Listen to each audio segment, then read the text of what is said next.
Welcome and thanks for coming this afternoon. I'm Dan Rockmore, Chair of the Department of Mathematics here at Dartmouth and also Director of the William H. Neukom Institute for Computational Science.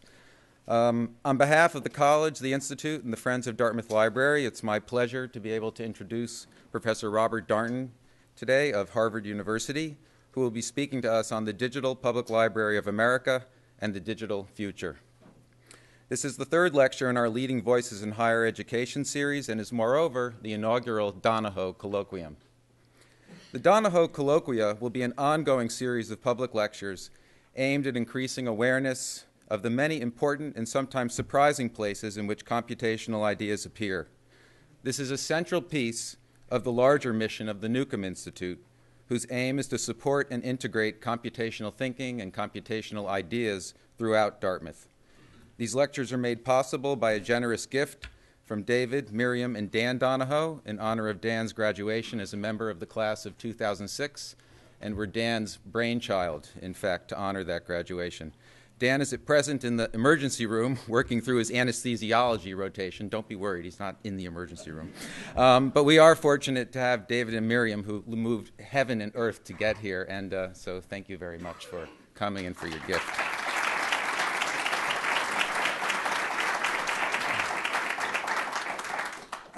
When we looked to initiate the Donoho Colloquium, I immediately thought of Robert Darnton as the first lecturer. He's a leading authority on the French Enlightenment and the history of the book, but it was his many cogently argued and beautifully written New York Review essays on the creation of a digital public library of America that made him a natural choice as the first Donoho lecturer. His arguments mix historical anecdote with close legal and moral reasoning and are masterful displays of passionate advocacy and careful analysis. He makes clear the challenges and possibilities inherent in such an endeavor, as well as the central role that computational and digital technology play in the story.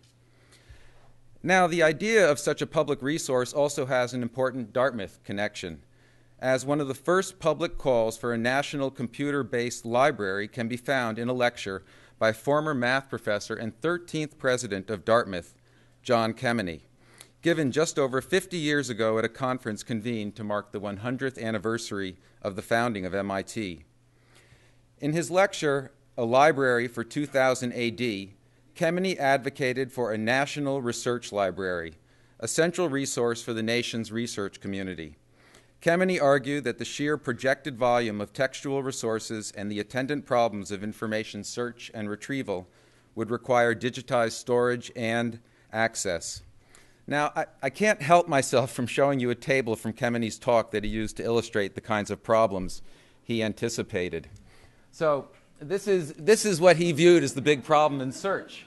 So, which he saw as 2 hours and 27 minutes and 45 seconds to find a book. So the walk to the library, finding the card in the catalog, up the stairs, discovering the book is missing, with the majority of time spent waiting for Professor S to return for lunch. I have to say, I love this for so many different reasons, but I also know it's true because Professor S was my dear friend Laurie Snell, so I know that this is a true story. And for those of you who know Laurie, this is perfectly believable. So, Kemeny's lecture is simultaneously prescient and of its time as he gives us a detailed vision for an electronic library, but one deeply rooted in tape drives and phone connections.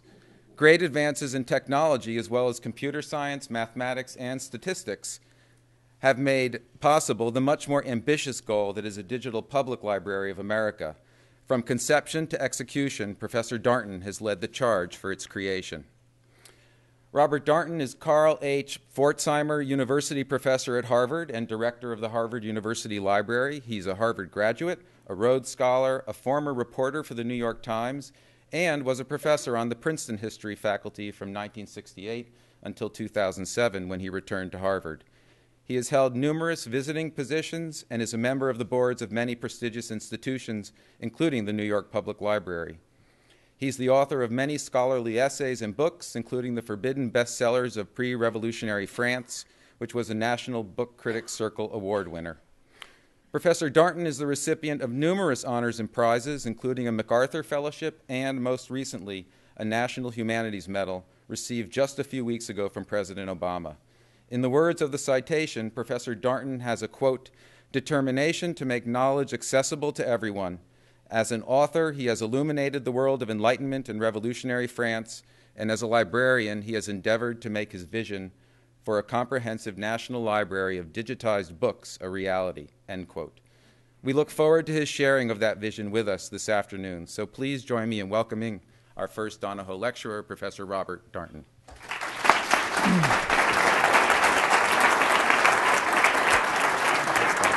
Thank you, Dan. Well, thank you. I'm delighted to be here. It's good to see snow. It's the first snow I've seen this winter practically. But I'm especially honored to be giving the first of the Donoho lectures, and I'm delighted that you could come yourselves. I think the Neukom Institute is a good thing, and I think probably a lot of you care about books. So that makes me feel good. They can be digitized, they can be printed on paper, but they are actually doing rather well. Even the old-fashioned printed codex. Believe it or not, this year more books will be published worldwide than ever before. 1 million new titles, almost all of them in print. It's amazing. So when people tell you the book is dead, just shake your head in disbelief. The book is not dead. It makes me think often of one of my favorite graffiti. It's actually in the men's room of Firestone Library in Princeton. You know, and you may have seen one like this. It begins, "God is dead," signed Nietzsche. And then underneath, "Nietzsche is dead," signed God. The book is absolutely not dead. And I think there are a lot of misconceptions, actually, about the digital and the analog, as if they were at war with one another, you know, as if they occupied opposite and inimical positions on some kind of technological spectrum. One thing we've learned from the history of books is that one medium does not displace another. Believe it or not, after the invention or reinvention of movable type by Gutenberg, manuscript publishing increased, and it continued to thrive for 3 centuries after Gutenberg. It was often cheaper to hire scribes to copy out a whole book for an edition of less than 100 copies. So people are publishing manuscript books well into the 18th century, some even in the 19th century. And I think today we all understand that the radio did not kill the newspaper, and TV didn't kill the radio, and the internet didn't kill TV.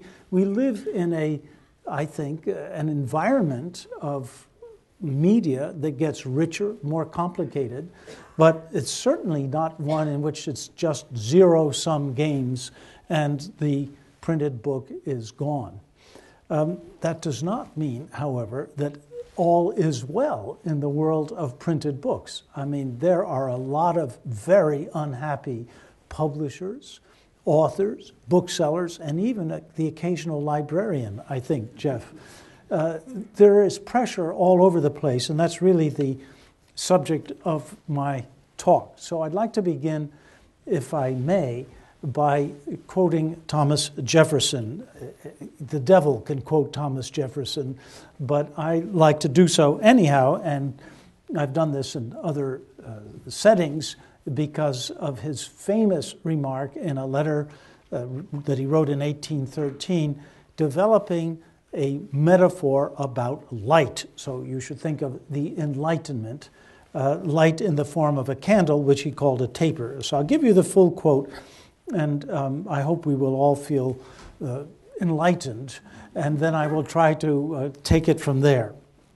Quote, "If nature has made any one thing less susceptible than all others of exclusive property, it is the action of the thinking power called an idea, which an individual may exclusively possess as long as he keeps it to himself. But the moment it is divulged, it forces itself into the possession of everyone, and the receiver cannot dispossess himself of it. Its peculiar character, too, is that no one possesses the less because every other possesses the whole of it. He who receives an idea from me receives instruction himself without lessening mine, as he who lights his taper at mine receives light without darkening me." End quote. Now, you might think that the 18th century ideal of spreading light, enlightenment, sounds archaic. In fact, it may sound suspiciously professorial. We professors like to invoke Thomas Jefferson, and I especially like to invoke people like Condorcet, who was all for spreading light and who was convinced that there would be indefinite progress thanks to the publication of books. But that can sound naive. And the point, of course, is what then could have been, or actually was, merely utopian, is now possible, thanks to modern technology, the internet. Still, having said that, and probably a lot of people would agree on the face of it, it can nonetheless sound utopian. So I would like to invoke another kind of American spirit, the can-do, pragmatic, no-nonsense, business plan type of spirit, in order to argue my case. The point is that you can invoke even economists to develop this sort of an argument. After all, one of the most hard-boiled concepts of modern economics is that of a public good. Public goods such as clean air, efficient roads, hygienic sewage disposal, and adequate schooling benefit the entire citizenry, and one citizen's benefit does not diminish that of another. Public goods are not assets in a zero-sum game, but they do carry costs, upfront costs usually paid for by taxation.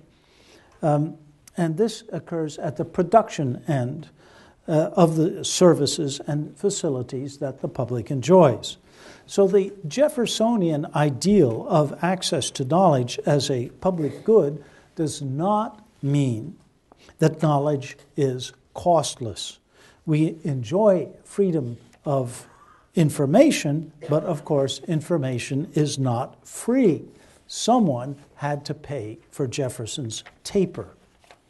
Now, I would like to emphasize that point because few people have any idea of what it actually costs to provide them with the information that they consult every day on the internet.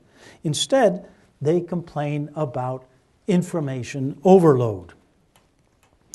My doctor, for example, laments the fact that, as he puts it, the amount of medical knowledge doubles every 2 years. And yet he knows nothing about another tendency that undercuts that doubling, namely commercialization. According to several reliable sources, the amount of research published in medical journals actually does almost double over 2-year periods. The U.S. Library of Medicine reports that the number of medical journals increased from 3,472 in the year 2000 to 4,866 in the year 2010. And the number, excuse the statistics, but can you imagine having to read this many journals if you're a doctor and you've got a patient with some distressing symptoms that you can't quite figure out? Well, you go to the internet, of course, and you have to find the right article. Well, citations to the articles in these journals increased from 10.7 million in 2000 to 18.3 million in 2010. How could anyone find all pertinent information even with a powerful search engine in this ocean of publications? I don't know, but of course, doctors keep trying. There was an average of 3.5 million searches a day in 2009 just in medical journals. What the doctors fail to understand is that their searches take place in fenced-off territory which belongs to the publishers of the medical journals. The publishers charge exorbitant prices for access to their terrain, and their enclosure movement increases while cyberspace expands. So yes, more knowledge is being constantly produced, and an increasingly small percentage of it is accessible to the public. Now, I'd like to discuss this tendency in relation to the cost of journals and books, and then to suggest how it could be reversed by treating knowledge as a public good provided through the internet. If I could come back to the example of my doctor, I should explain that he works in a teaching hospital attached to the Harvard Medical School, which means that the Harvard Library gets to pay for all of these journals. Through his computer and his smartphone, he has access to all of the journals that the medical school buys for him. And that is almost entirely, 99.9%, in the form of electronic journals, whose total cost for Harvard, just for medical journals, is $2.5 million a year. The journals include the Journal of Comparative Neurology, list price $29,000 for a year subscription. Brain Research, $23,000 a year. Biochimica, $20,000 a year. And I could go on and on. The cost of academic journals in general has increased at 4 times the rate of inflation since 1980. Everything indicates that it will continue to increase along the same trajectory. Maybe it'll level off a little bit, but not much. The prices for the increase in journals in general, scholarly journals, is estimated to vary, the increase, between 4% and 9%. And this is after catastrophic ratcheting up of the cost of journals. So health may be a public good, but information about health is monopolized by publishers who extract as much profit as the market will bear.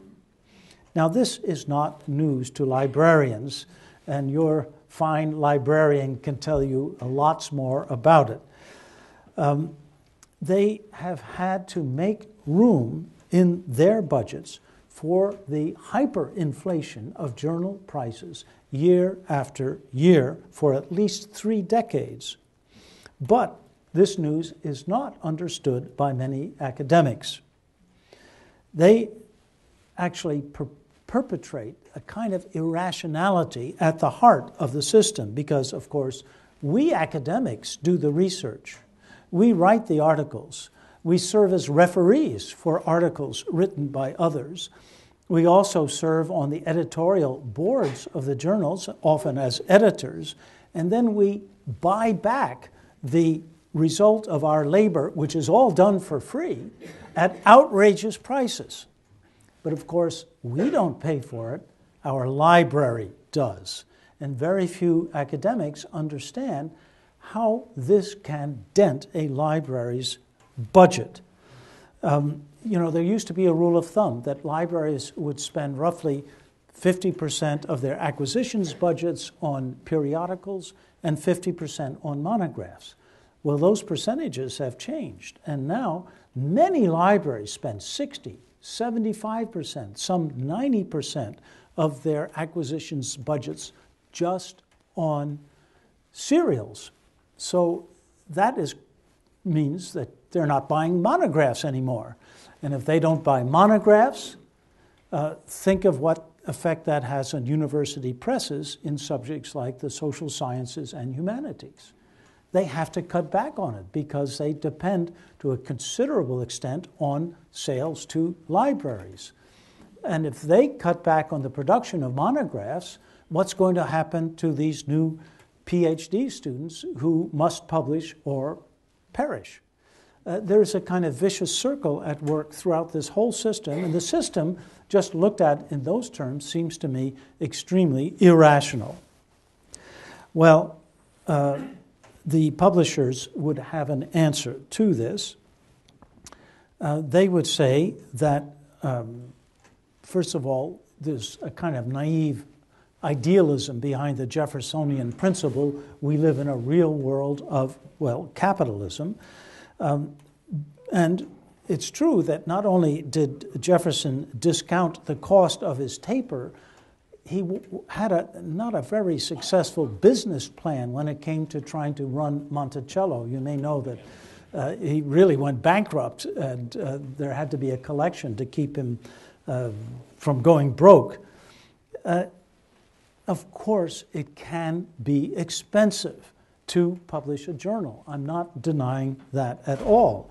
And look at what a good journal does. There are referees to be organized. It can be a big job. There's editing to be done. There are pages to be designed.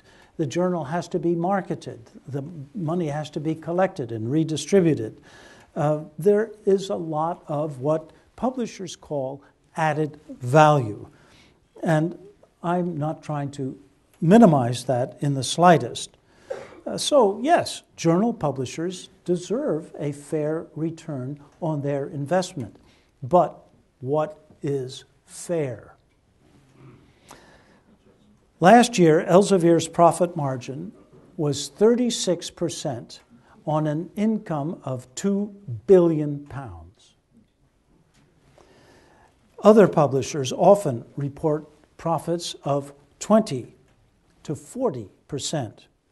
In its analysis of their practices, Deutsche Bank concluded, quote, if the process really were as complex, costly, and value-added as the publishers protest that it is, 40% margins would not be available, end quote. Now, publishers could answer by invoking the famous marketplace of ideas. They could turn the Jeffersonian argument against itself by asserting that in a free market of ideas, the best will triumph. Whether embodied in articles or books or any other format, the best will sell and sell at a fair price determined by demand. Unfortunately, however, demand is not flexible in the world of scholarly periodicals. Publishers create journals in certain highly specialized sectors where they can have the territory all to themselves. Once they've staked out their turf, hired a prestigious board of editors, because prestige is crucial in this game, and begun to accumulate a following among readers, they can keep competitors out. In fact, competition rarely exists in the esoteric sectors of science, and the big three publishers, Elsevier, Wiley, Blackwell, and Springer, publish 42% of all journal articles. They often group journals in bundles, selling the newer and more obscure publications along with the more famous ones. And if you, the librarian, want to unbundle the bundle, then somehow, mysteriously, as you weed out journals you don't want so much, the price of the ones you do want increases so that it's more expensive than it ever was in bundle form. They have 100 tricks to keep up that 40% profit margin. Well, I won't go on, but I do think that we've got to do something about this. And for one thing, we should be able to share information but many of these contracts have non-disclosure clauses so that I can't know what Jeff pays for his bundle, except that it's probably too much. Well, the market is being manipulated and monopolized, and I think that private gain has eclipsed the public good. Jefferson's taper has been reduced to an ashen glimmer. How long can the price gouging continue? Well, we may be nearing a breaking point because some research libraries have simply found it impossible to pay for the continuous increase in the journal prices. They refuse to renew subscriptions and ride out complaints from their faculty members who demand, of course, an unlimited supply of knowledge. And sometimes they, for example, provide pay-per-view. That is to say, a faculty member or a student can pay just to read a particular article that may have been recommended. Now, the cost for Wiley Blackwell to read one article is now $42, to read one article. Few libraries have summoned up the courage to walk away from the table in contract negotiations when faced with unbearably expensive terms. When you might think, just tell them, I'm the customer. Isn't the customer always right? I won't accept that increase of 9% in this year, 2012. It doesn't work like that, because if I did that in Harvard, there would be a revolt on the part of the faculty, beginning perhaps in the medical school, where my doctor, he thinks he's just going to have an endless flow of access. So the alternative to this is not, I think, simply to negotiate harder, but to develop another strategy that would reverse the economics of journal publishing. I think we should treat it as a public good in a manner analogous to the funding of public roads. This could be paid for at the production end and made available free to users. Although the U.S. government already subsidizes a great deal of research and also publishing through the NIH and the NSF, it probably can't do much more. I don't think we expect more money to be coming out of Congress for this sort of thing. But as you know, the NIH has a huge budget. And in 2000, I'm forgetting the year, I think it was 2008, the NIH passed a requirement that any research based on NIH funds, that is public funds, paid for by the taxpayer, had to be made available to the public, to the taxpayers. That was a mandate. And it makes a certain amount of sense. Don't you think that public-supported research ought to be available to the public? But a bill was introduced to the House of Representatives in December to withdraw this mandate, the so-called Research Works Act, which is just going to wipe it out. And who is behind this bill? The lobbies. I mean, the lobbies are the ones that have been, I would say, manipulating copyright, among other things, for the advantage of private gain while neglecting the public good. So we are in a very difficult situation, and I think that we have to begin to work out something that will work better and for the public good. Now, things are changing fast. No need to tell you this. We're going through a fascinating transitional period from a world that was entirely analog to a world that will someday be overwhelmingly digital, but now, things are being mixed up together in fascinating ways that I find enriching in general, but also very expensive. Clear distinctions no longer exist between texts and data, articles and books, searching and researching, posting and publishing, authorship and readership, writing and mixing and mashing.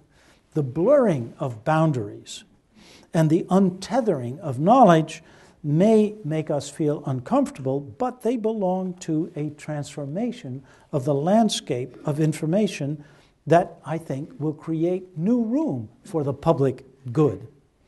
To illustrate this point, I would like to devote the rest of my talk to one of these possibilities, the attempt to build a digital library that will make the cultural heritage of the United States available to all Americans and, in fact, to everyone in the world. Now, although fantasies about a macro library go back to the ancients, the possibility of actually constructing one is recent. It dates from the creation of the Internet, 1974, and the web, 1991. Google demonstrated that the new technology could be harnessed to create a new kind of library, one that, at least in principle, could contain all of the information in all of the books in the world. But Google Book Search is the story of a good idea gone bad. As first conceived, it promised to do what Google did best. That is, it was going to be a search service so that you could request information and Google would provide on the screen of your computer the word search surrounded by snippets. So you would get a few sentences that would tell you how this word figured in a book.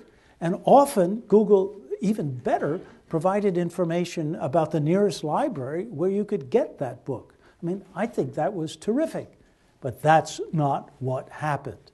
Why? Well, because Google digitized books not only that were not only in the public domain, they crossed over the boundary that separated public domain books from books covered by copyright. They came first to Harvard, where we told them public domain books, yes, copyrighted books, no. But they also came to Michigan and Stanford and the University of California, which did permit them to digitize copyrighted books. So instantly they were sued for infringement of copyright by the Authors Guild and the Association of American Publishers. And as soon as the suit was placed, secret negotiations began. These negotiations lasted almost for 3 years, and at the end, there was an announcement of something called the settlement. Now, the settlement was just almost the opposite extreme from the original Google search service.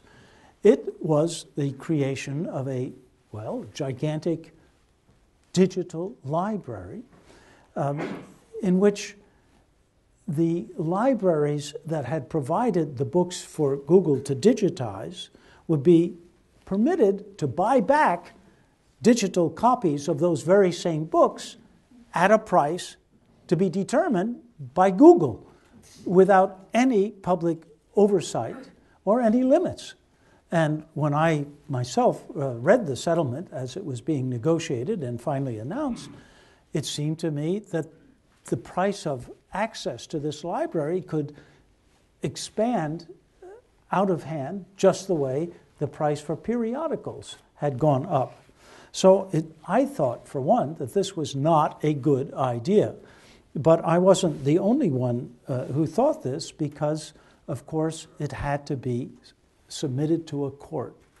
And it was, as required, submitted to a court in the Southern District of New York, federal court. It was a very interesting moment. If I may open a parenthesis, the judge in this case is a man called Denny Chin.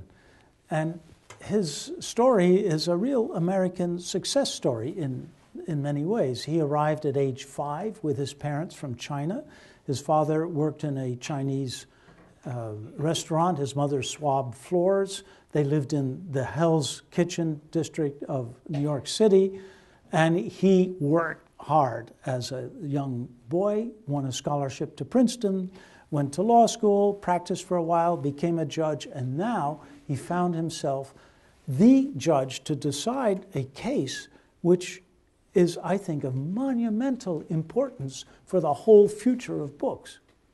And you could say that Sergey Brin and Larry Page of Google also represent a spectacular American success story, developing Google in a garage and all of that sort of thing. They too were scholarship students with bright ideas.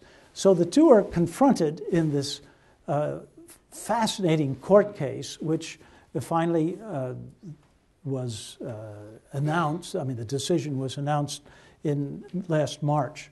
What Judge Chin said was the Google book settlement is a monopoly in violation of the Anti-Sherman Trust Act, and he based his argument on memos that were furnished by the Department of Justice, very persuasive memos. I think I've read them all, and even memos furnished by the Federal Republic of Germany and the French Republic, not to mention more than 400 people who were sending amicus briefs to the court saying this is a bad idea, because it really came down to dividing a pie. Google would get 37% of the profits, and the litigants would get 63%. The public had no place in it whatsoever. So Google Book Search was declared illegal. And furthermore, it was a class action suit, so that Judge Chin had to certify that the Authors Guild really represented authors in general. And he said, no, they don't. Nor does the Association of American Publishers represent all publishers. We could talk about class action suits if you like, but it's a fascinating example of trying to stretch one aspect of American law to cover something entirely new in this new digital world. And it didn't work. So my point is simply that Google chose the path of commercialization when confronted with this conflict about infringement of rights. Whatever the fate of Google Book Search might be, I think we must now take up where Google left off. And in fact, we've been doing this long before Judge Chin made his decision. In October of 2010, I called together a group of leaders of foundations, of libraries, computer scientists, mathematicians, for an informal conference about the possibility of creating an open access digital library. And I sent just a page and a half of general description. The group came together and almost immediately said, we can do it.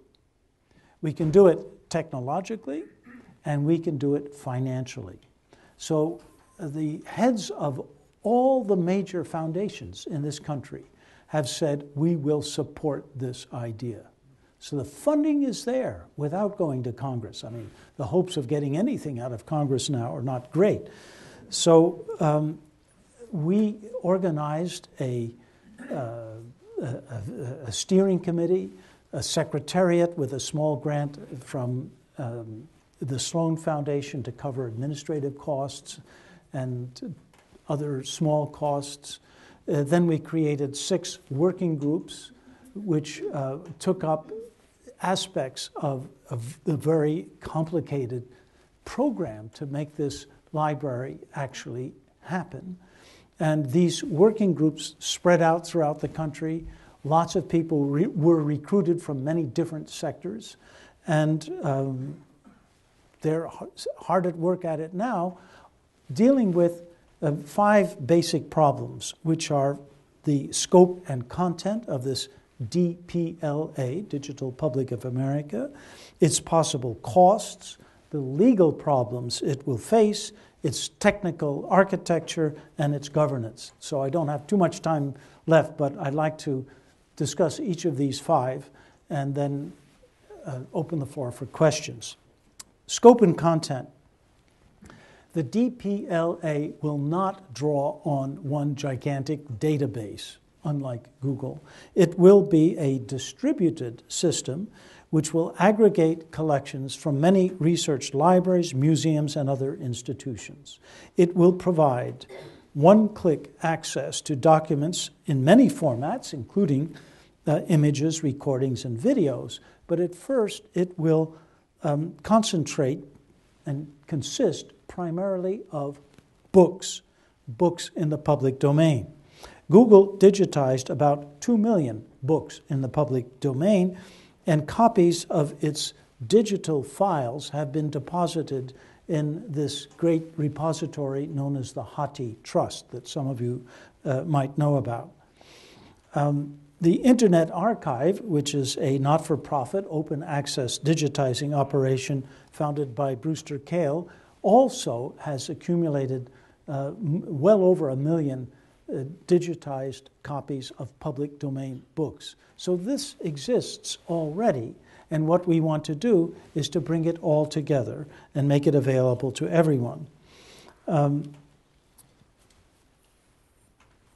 This material is largely already accessible online.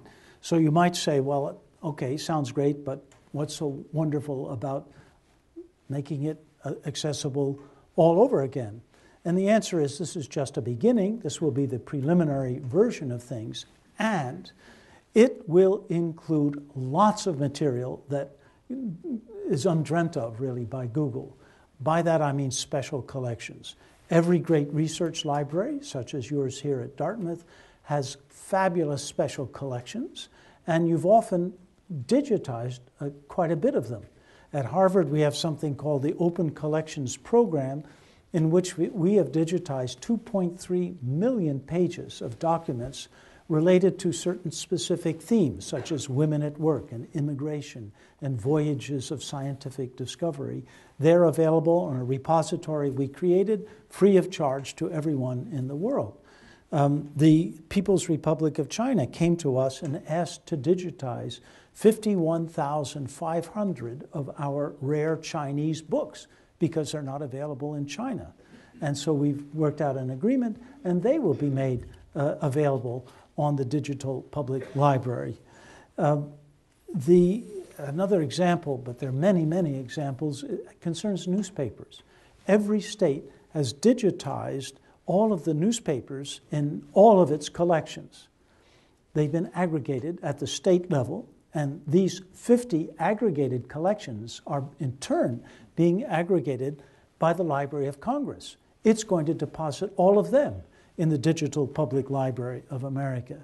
So already, for starters, I think we will offer a fabulous treasure trove of information to the American public. Unfortunately, copyright laws prevent the public domain from extending beyond 1923. That means that most 20th century literature exists in what librarians call a black hole. It's covered by copyright and cannot be digitized and made available without infringement of copyright. So what will our scope be, and where will we draw the line? Assuming we could get around the copyright laws, and I'll discuss that in a minute, some of us argue that the DPLA should have everything right up to the present. My own argument, but it's just mine, is that no, it should stay out of the current marketplace for books, and that we should have what you could call a moving wall, so that anything published during the last 5 years or maybe the last 10 years would not be available, and we would not therefore threaten the interests of publishers and authors who are understandably trying to make money from the publication of books. How long is the shelf life of a book? I don't have an answer to that question, but first of all, most books never make it onto the shelves of bookstores. Bookstores are going out of business to a considerable extent. But if the books did make it onto the shelf of a bookstore, and the bookstore existed, how long would it be there? A few days? A few weeks? Then they disappear, remaindered, or sent back, returns. It's the plague of publishing. I think, actually, that it would be in the interests of many authors who, once the economic demand for their book had disappeared, to make those books available for maybe a small fee or indeed free of charge. Authors want readers, and I'm sure many of you here are authors, and academics don't hit the jackpot very often, but you might make enough in royalties to take your husband or wife out for supper once a year. Anyhow, that's my case generally. So I think that we could, if possible, have a fabulous library that could include virtually everything but not invade the commercial market. Second point concerns costs. Now, as I said, the DPLA will almost certainly be a distributed system which will aggregate collections that already exist in dozens of research libraries. When it opens, it will probably contain only this basic stock, which I've just described. But from that point onward, it will grow as fast as its budget permits. So what should its budget be? Well, of course, a lot of money will go into the technological infrastructure and then the administration, although we hope it will not be heavily administered. We don't want a lot of management in it. But we can take the example of Europeana. I don't know how many of you know Europeana. It's an aggregator of collections in Europe. So it's actually located in the Netherlands, and it aggregates already aggregated collections in 27 European countries. And it's not yet gone online. It tried it once a few years ago and crashed because there was so much demand. But it will be going online again soon. And we are coordinating the design of our DPLA so that it will be interoperable with that of Europeana. In other words, we're working towards a worldwide system of distribution. Europeana's budget is only 5 million euros a year, a very modest budget. But of course, it doesn't digitize itself. It doesn't undertake preservation. It doesn't do a lot of things that we want to do at the DPLA. What would it cost if the DPLA led a major effort to digitize books that are covered by copyright but are out of print or commercially unavailable, as Google calls it? Well, Brewster Kahle, who's digitized more than 1 million books for his Internet Archive, says, I can digitize a book for 10 cents a page. And if you take a book of about 300 pages, that comes to $30. Not really very expensive. Others think that's not really realistic, although Brewster has a lot of experience in digitizing. They say, well, $1 a page is more like it. There's a big debate as to what the costs are, but they're going down all the time, thanks to technological improvements. It's true that we must not only digitize, but we have other functions to fulfill, such as, well, perfecting metadata, that is, descriptions of how you can locate the book. We must do something about preservation. It's fine to digitize, but you have a responsibility to preserve the book. And we estimate that preservation will be something like 20% of the digital or digitizing costs. And there are other possible services, such as curation and the development of apps of all sorts. In fact, we will have a pilot project that we call a Scanabago, something like a Winnebago, that will go out to small towns in Massachusetts as a pilot and just offer to scan tiny little special collections in public libraries, and then to help that library develop its own collections too. So we see quite an important grassroots element to all of this. So by combining ballpark, or if you like, back of the envelope estimates, I would think that we could digitize 1 million books a year on an annual budget of $75 to $100 million. The budget of the Library of Congress, by the way, in 2010 came to $684 million. So if a grand coalition of foundations contributed say 100 million a year, a great library would exist within a decade. Double that rate, and the library would soon be the greatest that ever existed. But we don't need to rush. We must do the job right. And unfortunately, Google, in much of its digitizing, didn't do the job right. You've probably seen books in which a hand appears covering up the page because the scanner forgot to remove his or her hand. And then there's the metadata of Google, which is famous because, they don't talk about books, they just talk about information or data points. And so they cataloged Walt Whitman's Leaves of Grass under gardening. So we can do better than that, and we are trying to design a library that will last for centuries, but it could grow gradually on a budget of, let's say, only $10 million a year. Third point has to do with legal issues.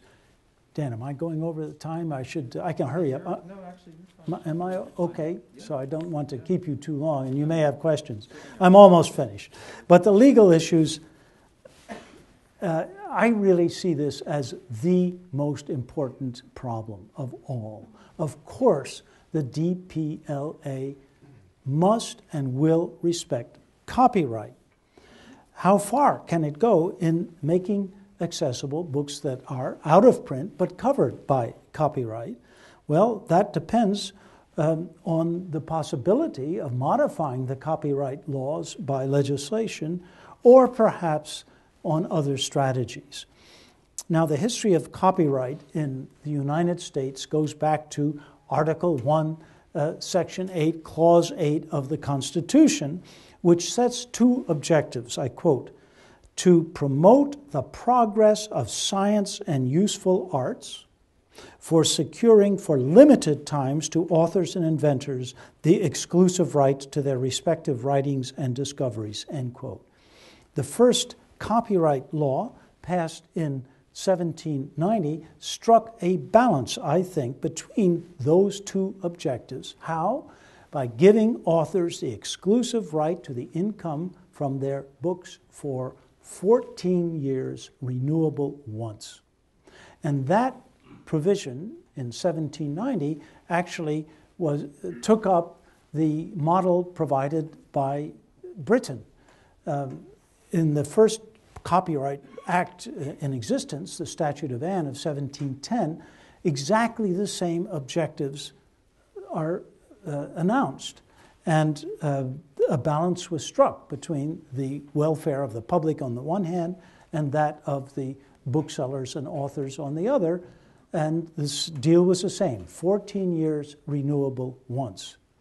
But the company of stationers, the booksellers, publishers, protested. And there were a series of trials that go right through the 18th century. They're really quite fascinating, involving people like Alexander Pope and great figures in English literature. And they were finally decided in a famous case of 1774, Donaldson versus Beckett, by the House of Lords, actually. 14 years renewable once. So that's where we got our model. And, it wasn't so bad. The basic point was no perpetual copyright, even though the best lawyers in England had argued for it. Copyright should not be perpetual.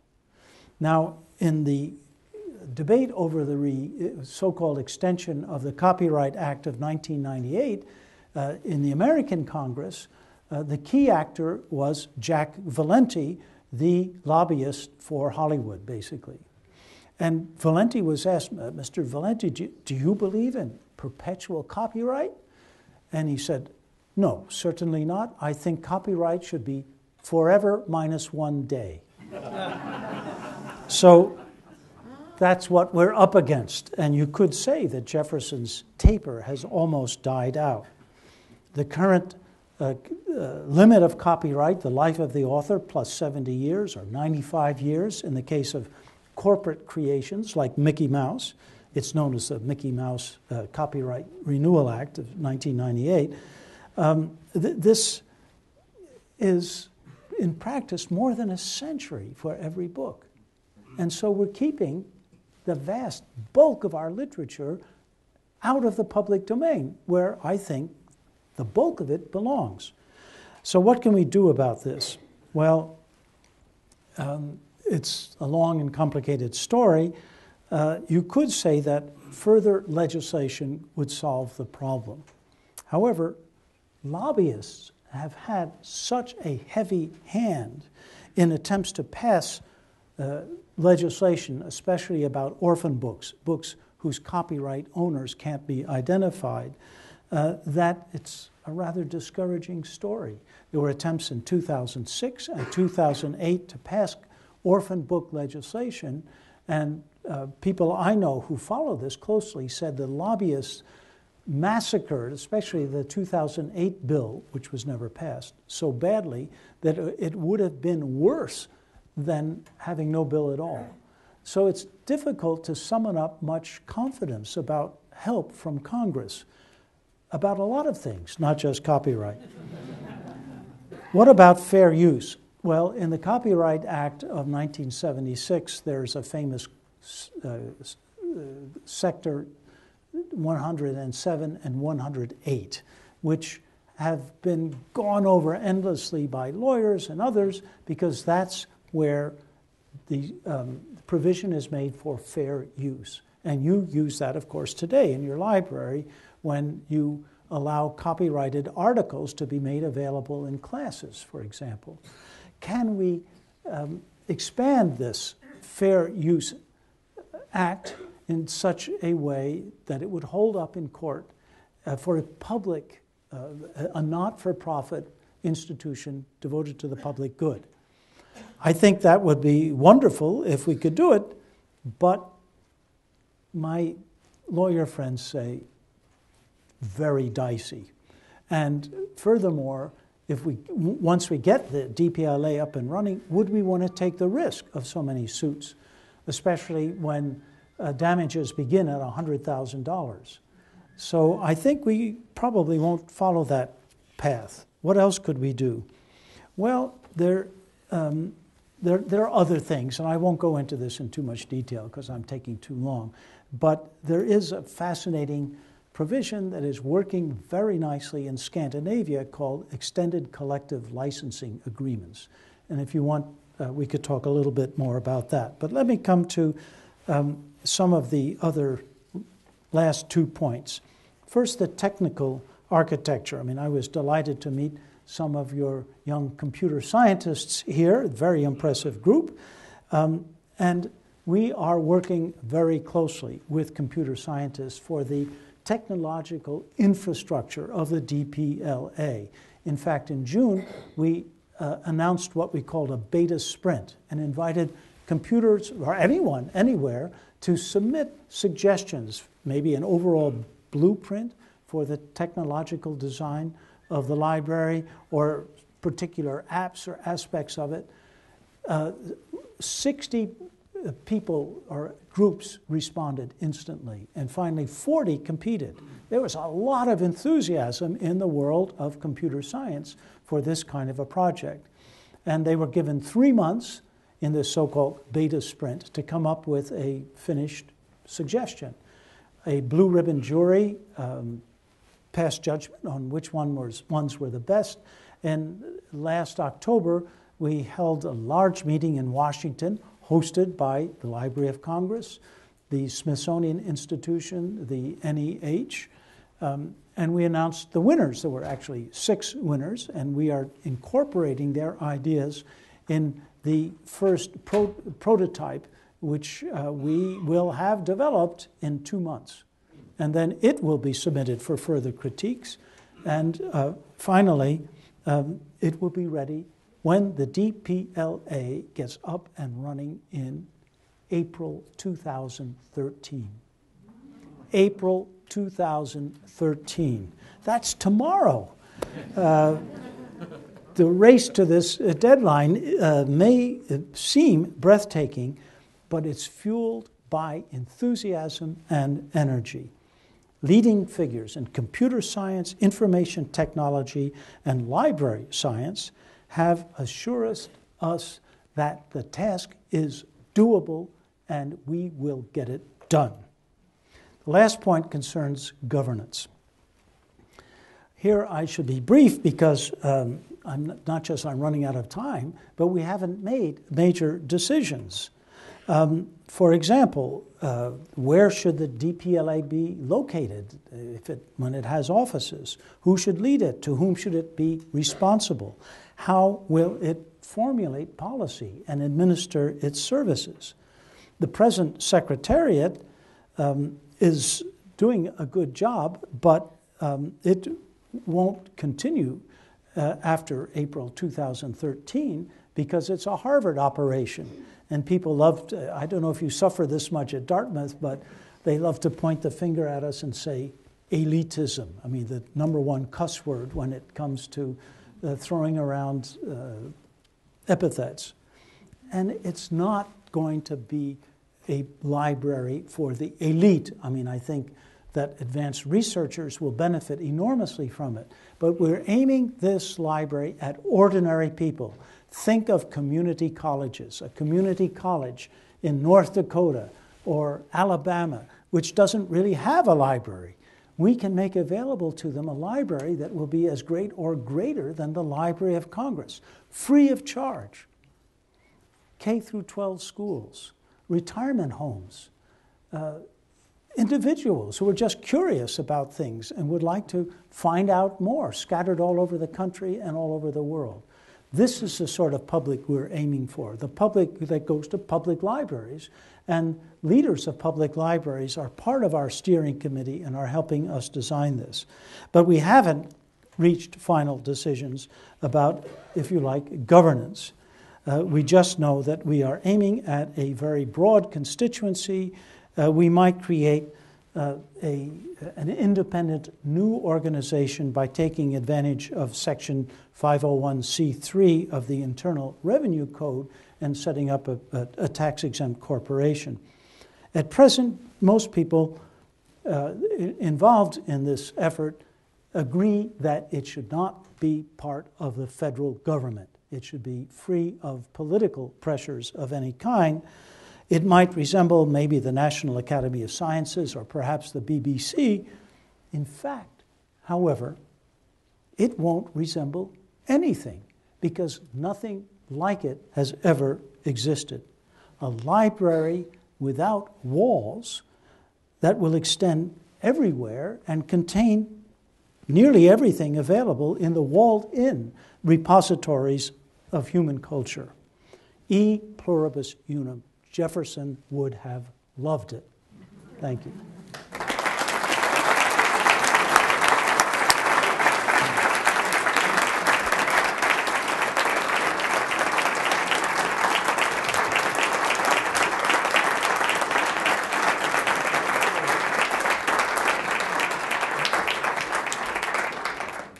We do have time for a few questions. I'll let you orchestrate.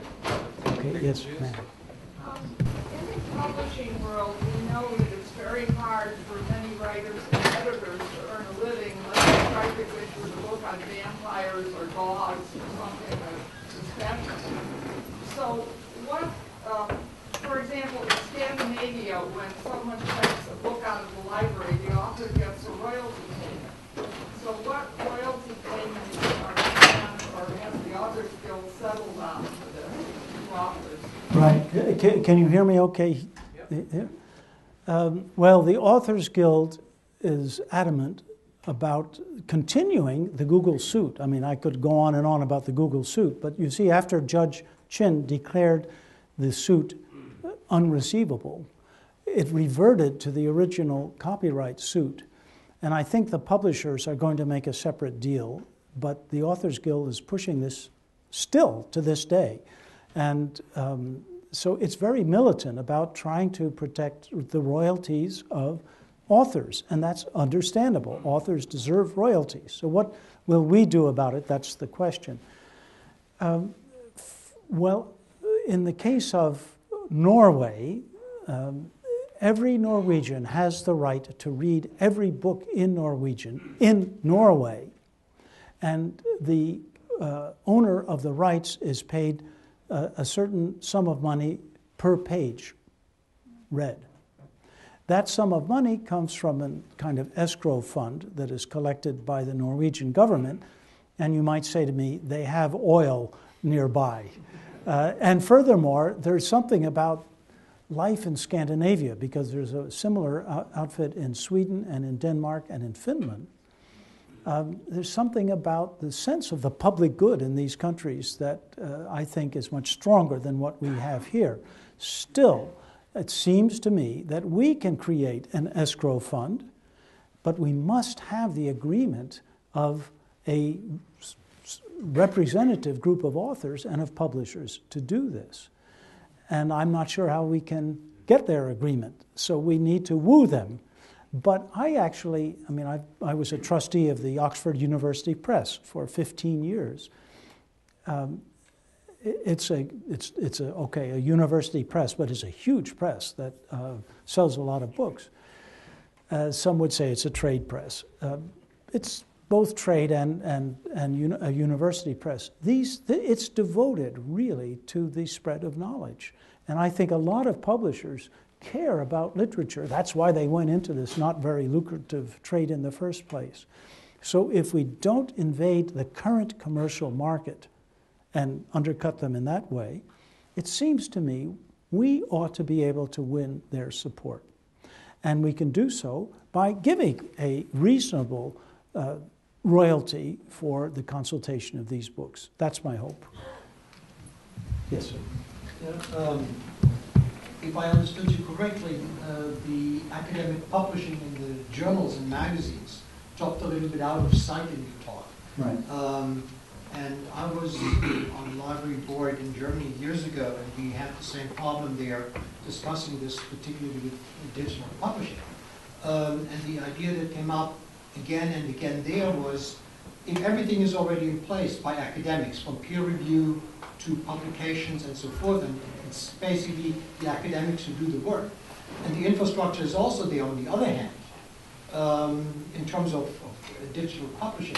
Why can't we do it ourselves then, and just bypassing the entire tremendous and scandalous cost for publishing? Wouldn't that be also an aspect to be integrated in this new library system? I couldn't agree more. Now, the attempt to reverse the economics of journal publishing, I mentioned just briefly in passing, but it does involve not so much the DPLA, although it might someday. It really involves instead processing fees. So the idea is for universities to pay for what's sometimes called authors' fees, to subsidize articles that will go into open access journals. Often grants to scientists have a certain amount for publication as well. So there's hope for this, and at Harvard we have a program and we subsidize up to $1,000 per professor. This is beginning to spread, and I'm happy to say that Dartmouth is part of this attempt to reverse the economics of journal publishing. And you're right, it's doable. But you probably know the story of the Max Planck Institutes in Germany. They tried to do it. They held out for, I think it was about 3 months, and then they collapsed in the face of Springer. So it's not easy, and I think it's going to take time. But it's got to work because it's so rational compared with what we have now. And so once we tip the balance in favor of open access, I think that this will work, and there will still be closed access journals. Cell and Nature are not about to disappear, but they don't represent the bulk of things. So I'm hopeful in that respect. There was a gentleman back there. In New England, in many places, there is a long-standing tradition of municipal libraries, the town library. What might be the effect of the Universal Digital Library on the town library? Yeah. Well, that's a very good question, and it's one that we care about passionately. We want to support and reinforce town public libraries. So we had a debate about even using the word public. You could call it the Digital Library of America. And frankly, I prefer that as a term. because, there's a danger of being misunderstood. And so some people might feel that if we provide all of this material free of charge, that municipalities can reduce their budgets for public libraries. That's not the case. So I think what will happen, especially if we have a moving wall such as the one I described, is that public libraries will continue to do what they do so well, to satisfy the demands of their users by making available current bestsellers, current books of all sorts, DVDs, videos, magazines, and that the digital public library will provide them with a vast corpus of works that were published 10 years ago and beyond. So I think it will enrich public libraries enormously. And in fact, we have several public librarians on our steering committee, and they agree with this. So we are deeply committed to helping public libraries. Yes, please. You talked briefly about quality issues with services like Google Books in terms of reproduction quality and quality control. But you also talked about reducing cost per page for scanning. How do you see the DPLA interfacing with special collections preservation efforts, and what can determine your standard for the resolution and the quality of the scans that you're producing? It's an excellent question. I may not have an adequate answer to it because, first of all, a lot of this digitizing of special collections has been done on the spot. And so the quality is assured by people like your librarian and your rare book collections or wherever these works may be located. I think it's fair to say that in general, when it comes to digitizing special collections, libraries take great care with them. Certainly at Harvard we have a huge digitizing operation on the D floor of Widener. It's expensive. The quality is terrific, but actually it's so good that I think we could do with much worse quality to get the great bulk of books out there, and not, the medieval manuscripts will be digitized correctly at a high price. So I think for the special collections that are being digitized by libraries, the quality is not so much a problem, but the DPLA probably won't have, we might set up quality standards, but we'll have no power to determine how the digitizing is done, provided it meets certain standards. So I don't think that's a real problem, but it's a good point, because we want to lower the costs of digitizing. Now, maybe some computer scientists can correct me, but the information I have from our large section of IT in the Harvard Library is the costs of preservation, for example, are going down tremendously year after year. Some say by 50% each year. And the costs of scanners are now quite inexpensive. So I think the technology is working in our favor, and that this is not going to be a major problem. Maybe just one more question. Mr. Dartmouth, I was visiting a friend of mine in Darien, Connecticut last month. Unbelievable. There's a machine in their whole system. People come in and have printing on demand. Yes. Can you tell us more about it? Yes, that's called an espresso book machine. And the idea is you print a book in about the time it takes to get an espresso coffee. Now, we have one actually in the Harvard bookstore across the street from Widener Library. So you, the user, go into the bookshop, and there's a computer there, and you order a title. The order goes to a digital database. The text is returned and downloaded on a machine in a matter of seconds. The machine is a wonderful glass-enclosed printing machine, and you saw it at work. It can print the text, trim the pages, attach a paperback cover in less than 4 minutes. And it can do so. The prices vary because the publisher set the prices, but the prices are often $8 for a paperback. That means that you can, through print on demand, have access to a whole world of literature if you happen to like to read printed books instead of to read on reading devices. And that's an example of what I meant when I said I don't think the analog and the digital are at war with one another, because here we're using great digital electronic technology to reinforce the printed book. And they've printed several of my own books. I think that the print-on-demand copy is every bit as good as the original. So we're doing lots of wonderful things right now, and Will Oxford be available that way? That depends on Oxford. And Cambridge? And Cambridge, sure. Yeah, especially Cambridge.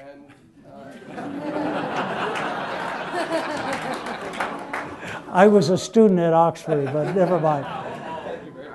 No, but there is something called Oxford Scholarship Online, which is an attempt to bring the backlist of Oxford within the paying power of a large public. Bob, thanks so much.